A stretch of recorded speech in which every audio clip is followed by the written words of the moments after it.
भाइलाई चाहिँ कामै अराउँदैन, खाली मलाई मात्रै काम अराउँछ भन्छ उसको दाइले।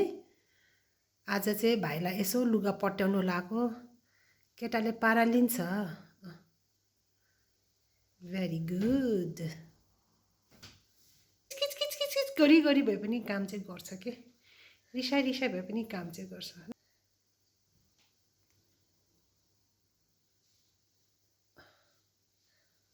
आफ्नै तरिकाले भए पनि पटाउनु चाहिँ पटाउँछ, काम चलाउ चाहिँ हुन्छ हुनु त।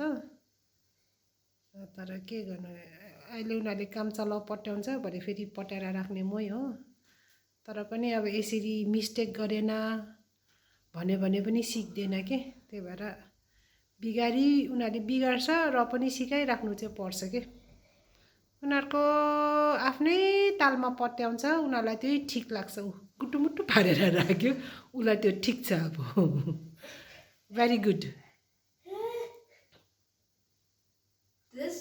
द्याट्स टोपी मामाको। अब ल लगेर राख त्यो कबटमा। हो त्यो टी सर्ट छ ल। त्यो टी सर्ट त तिमीले पट्याउन सक्छौ मजाले।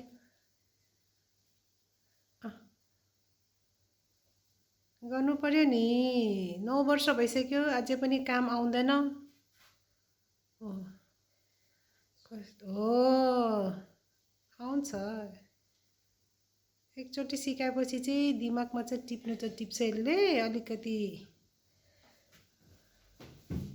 पारा चाहिँ अब सिक्दैछ गर्दैछ, अलिक आउँदैन नि। अब गर्दा गर्दा पारा ल्याउँछ केटाले, गर्नु त गर्छ। भेरी गुड, शाबास।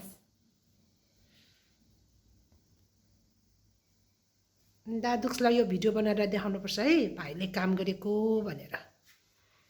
This is the proof for दादुक्स। देख भन। Okay Finney.